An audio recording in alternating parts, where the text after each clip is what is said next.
آپ یہ سمجھتے ہیں کہ آپ ٹوٹے ہوئے ہیں، آپ ٹوٹے نہیں ہوئے. ایک لفظ کی اور ایک کلمے کی کمی ہے. دیر از اے مسنگ ورڈ، اور وہ لفظ کیا ہے؟ استغفر اللہ. آپ نے بڑی محنت کر لی ہے، آپ کا دل تھکا ہوا ہے، آپ بہت زیادہ سمارٹ ڈیسیژن میکر بھی ہیں، آپ آگے سے آگے بڑھنا چاہ رہے ہیں، لیکن مصیبتیں آتی جا رہی ہیں، زندگی رک گئی ہے، ترقی نہیں ہو رہی، تھکاوٹ بہت زیادہ ہو گئی ہے. And now you whisper، اور آپ سرگوشی کرتے ہیں کہ مسنگ کیا ہے، کیا چیز نہیں مل رہی. آواز آتی ہے استغفار، استغفر اللہ.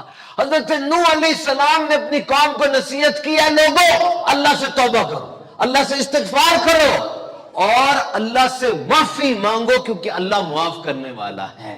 وہ تمہیں مال کے ذریعے، بیٹوں کے ذریعے مدد کرے گا، وہ تمہیں باغات دے گا اور تمہیں نہریں دے گا. غور کیجیے ذرا، مال کی اور نعمت کی گارنٹی دی جا رہی ہے، لیکن سخت محنت کا نہیں کہا جا رہا.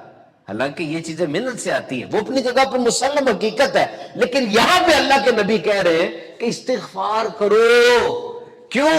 جب دل صاف ہوتا ہے نا، برکت کی راہیں ہموار ہو جاتی ہیں. دیکھو جنت فرشتوں کے لیے تو نہیں بنی، جنت تو میرے آپ کے لیے بنی ہے. فرشتے گناہ کرتے ہی نہیں، اور ہم کتنے گناہ کرتے ہیں. تو جنت کس کے لیے؟ جو گناہ کرتا ہے اور توبہ کرتا ہے اور استغفار کرتا ہے اور مڑ کے کہتا ہے مالک تیرا ہوں. کیونکہ جو نیک ہوتے ہیں نا، ان کے پاس تو نیکیوں کے بڑے پہاڑ ہوتے ہیں. وہ تو ہو سکتا ہے اپنی نیکیوں کے پہاڑ کے بل بوتے پہ کوئی دعویٰ کر بیٹھے، وہ جو گناہ گر ہوتا ہے اس کے پاس کیا ہوتا ہے؟ اس کو تو جب چوٹ لگتی ہے مڑ کے تو نہیں دیکھتا، مالک تیرے علاوہ تو ہے ہی کچھ نہیں، اعمال کا تو مجھے بھی پتا، تجھے بھی پتا. تب رب کی رحمت آتی ہے کہ بندے تو رجوع رکھنا میرے ساتھ، توکل اور قناعت کی دولت حاصل کرو، اللہ سے رشتہ مضبوط کرو. مان لو، اس بات کو سمجھ لو کہ اللہ سے رشتہ مضبوط کرنا بہت ضروری چیز ہے. It's very important.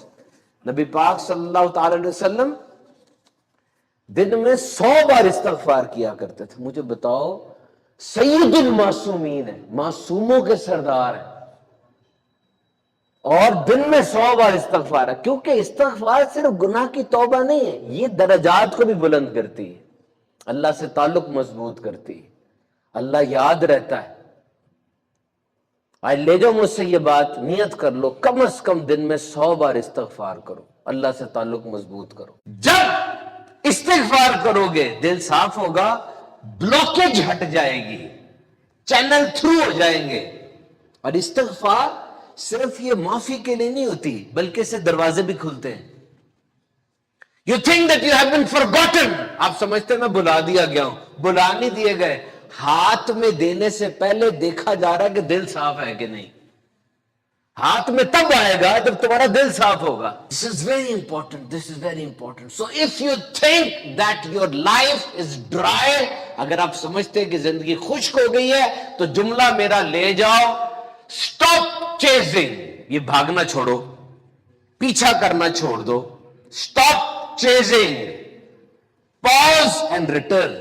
رک جاؤ اور رجوع کرو. لڑائی کی بنیاد میں یہ 4 چیزیں ہوتی ہیں. نمبر 1 کرٹیسزم، طنز کیا جاتا ہے، اوے تم کرو گے. نمبر 2 کنٹمپٹ، تضحیق کی جاتی ہے، ذلیل کیا جاتا ہے، اور تم کرو گے، اپنا منہ کبھی دیکھا ہے. اینڈ نمبر 3 ڈیفینسو، یعنی اپنے آپ کو سیو کیا جاتا ہے اور دوسرے پر الزام ڈالا جاتا ہے. اس کے لیے بڑا مشہور جملہ ہے، دیکھا میں نے کہا تھا نا. اینڈ نمبر 4 سٹون والڈ، یعنی وہ بندہ بالکل جذبات سے عاری ہو جاتا ہے، بالکل روکھا سوکھا ڈل ہو جاتا ہے، اور یہ چیز رشتوں کا گلا گھوٹ دیتی ہے. اور اس چیز کو انالائز کریں، جسٹ سٹارٹ ود دس، کہ مسافر کے دوران نبی کریم صلی اللہ تعالی علیہ وسلم کبھی بھی اپنا ہاتھ نہ کھینچتے جب تک کہ سامنے والا ہاتھ نہ چھڑاتا، اور گفتگو میں کبھی بھی اپنا رخ انور، اپنا چہرہ نہ پھیرتے جب تک کہ سامنے والا اپنا چہرہ نہ پھیر لیتا. نمبر 1 جو صاف پتہ چل رہی بات کہ لسننگ کتنی ایکٹیو لسننگ ہونی چاہیے. اور نمبر 2 اپنا ہاتھ نہ چھڑاتے. اس کو ریگولر آپ انٹریکشن میں کسی اور بندے کے ساتھ دیکھیے کہ ایک بندہ جس نے ہاتھ پکڑا ہوا آپ کا اور ہاتھ نہیں چھوڑا، تو اس کا دل آپ کے ساتھ کتنا الائن ہوگا، وہ کتنا متفق ہوگا، اور اس سے کتنا خیال ہوگا آپ کا. نبی کریم صلی اللہ علیہ وسلم نے فرمایا تم میں سے کوئی مجھ تک صحابہ کے بارے میں کوئی ناگوار بات مجھ تک نہ پہنچائے، میں چاہتا ہوں کہ جب میں تمہارے پاس آؤں میرا دل صاف ہو اور سلیم۔ اور پھر ارشاد علی شان ہے کہ تم میں سے بہترین انسان وہ ہے، بہترین، اور دن رات سکسیس کی ڈیفینیشنز کو سرچ آؤٹ کرنے والوں دیکھو کون میڈل دے رہا ہے، اور میڈل بھی گولڈ میڈل ہے، بہترین۔ تم میں سے بہترین وہ ہے جس کا سینہ صاف، یعنی بغض، کینہ، حسد نہ ہو، اور زبان سچی ہو۔ حضرت انس رضی اللہ تعالیٰ عنہ 10 سال حضور کی غلامی میں رہے، یعنی 10 ایئرز آپ پرسنل خادم تھے، اور آپ فرماتے کہ نبی کریم صلی اللہ علیہ وسلم نے اس ڈیکڈ میں 10 سال میں کبھی اف تک نہیں کہا، اور کبھی یہ بھی نہیں کہا کہ یہ کام کیوں کیا یا یہ کام کیوں نہ کیا۔ دیکھیے 10 سال کا ایک عرصہ ہوتا ہے، اور یہ عام طور پہ ریگولر جو لائف ہے اس میں یہ جو نوکر ہوتے ہیں، سرونٹس ہوتے ہیں، اور ساتھ بیوی اور بچے ہوتے ہیں، کسی اور پہ غصہ نکلے نہ نکلے ان پہ تو ضرور نکلتا ہے۔ کیوں؟ اس لیے کہ ولنریبل ہیں، آگے سے احتجاج کا کوئی ڈر نہیں ہوتا۔ اور کمیونیکیشن سکلز کا جو ایسنس ہے وہ مسکراہٹ ہے، یہ ماسٹر کی ہے، ہر دل کے اندر داخل ہونے کی یہ ماسٹر کی ہے۔ ایک صحابی یہ ارشاد فرماتے ہیں کہ جب سے میں مسلمان ہوا مجھے نبی کریم صلی اللہ علیہ وسلم نے اپنے سے دور نہیں کیا، اور جب بھی مجھے دیکھا مسکرا کے ہی دیکھا۔ یہ جو مسکراہٹ ہوتی ہے نا، یہ ایکچولی نیگیٹو کو کل کر دیتی ہے کہ اگلا بندہ ریڈی ہے، وہ ویلکم ہے، اس کی طرف سے ویلکم ہے۔ اور ایک بڑا پیارا انداز مبارک اصلاح کا، ریکٹیفیکیشن کا یہ تھا کہ نبی کریم صلی اللہ علیہ وسلم کسی کو نومینیٹ نہیں کرتے تھے، جب مجمع بیٹھا ہوتا کسی کی نشاندہی نہیں کرتے تھے نام لے کے، بلکہ بات کر دیتے تھے جنرل۔ جیسے حضور صلی اللہ علیہ وسلم نے ارشاد فرمایا کہ لوگ آسمان کی طرف دیکھتے ہیں، نماز پڑھتے ہوئے آسمان کی طرف دیکھتے ہیں، وہ یہ عمل کرنے سے رک جائیں۔ اب کسی ایک کو حضور سمجھانا چاہ رہے ہوں گے لیکن جنرل بات فرما دی۔ اور کھانے کے بارے میں کوئی ایسی کوئی بات ہو جاتی تو اب یوں ارشاد فرماتے کہ لوگوں کو کیا ہو گیا ہے، وہ ایسے ایسے کیوں کرتے ہیں۔ اور بیسٹ کمیونیکیشن اسکل یہ ہے کہ لوگوں سے ان کی عقلوں کے مطابق کلام کرو۔ یہ بڑا ضروری ہے کہ ایک ڈاکٹر سے بات کرے گا تب تو اپنی میڈیکل ٹرمینالوجیز بولے گا، لیکن وہی ڈاکٹر اگر کسی دیہاتی سے بات کرے گا تو اس کے لیول پر آئے گا، تبھی دیہاتی اپنے اندر سے بیماری اور اپنی کیفیت کو صحیح طرح بتا سکے گا نا۔ تو this is important that when you talk with someone you talk in accordance with his mentality, his culture۔ نبی کریم صلی اللہ علیہ وسلم کی یہ زبردست کوالٹی ہے کہ جب آپ بات فرماتے تو سامنے والے کی عقل کے مطابق آپ کا جواب ہوتا، اس کا ایجوکیشن لیول کتنا ہے، اس کی آبادی کیا ہے، شہری ہے یا نیٹو ہے، ولیجر ہے۔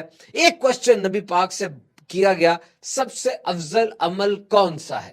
اور آپ سرچ کر کے دیکھ لیجئے، پڑھ کے دیکھ لیجئے کہ اس کے الگ الگ جوابات آپ نے ارشاد فرمائے۔ یہ 4 سٹائل یاد رکھیے سیرت مصطفیٰ صلی اللہ علیہ وسلم سے جو ہمیں سیکھنے کو ملتے ہیں۔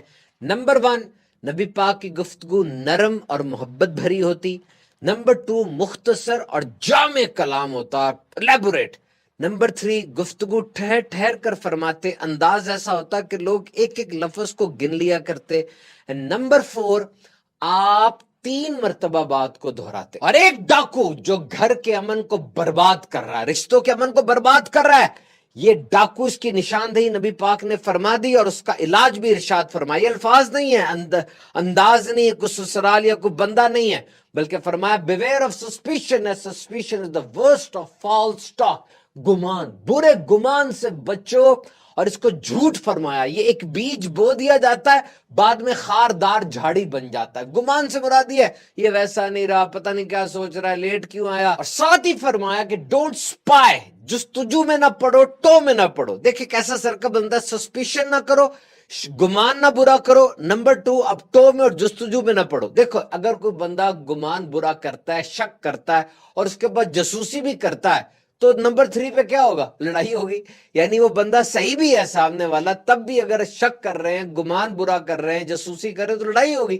تو نبی پاک نے فرما دیا کہ جستجو بھی نہیں کرنی، ٹو میں بھی نہیں پڑھنا، اگر کوئی بات ہے ایسی ہو گئی ہے گھر میں تو لڑائی ہو گئی ہے، کوئی ایسی بات ہوگی تو آپ مل بیٹھ کے اس کو ڈسالو کر لیں. ایٹ دا اینڈ یاد رکھیے جب لوگ ساتھ رہ رہے ہوں، بہت عرصے سے ساتھ رہ رہے ہوں، تو لڑائی ہو جاتی ہے، اختلاف ہو جاتا ہے.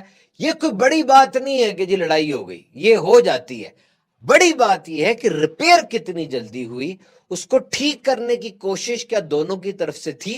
یہ دونوں کی طرف سے ہونا بڑا ضروری ہے. میں ایک جگہ پڑھ رہا تھا کسی ملک کے اندر جب فیملی میں کوئی جھگڑا ہوتا ہے تو جو لائر ہوتا ہے، جو وکیل ہوتا ہے، وہ جھگڑا سالو کرنے سے پہلے دونوں سے الگ الگ پوچھ لیتا ہے کہ کیا آپ کا رشتہ نبھانے کا ذہن ہے. اگر دونوں کا ذہن ہو تب وہ آگے پروسیڈ کرتا ہے.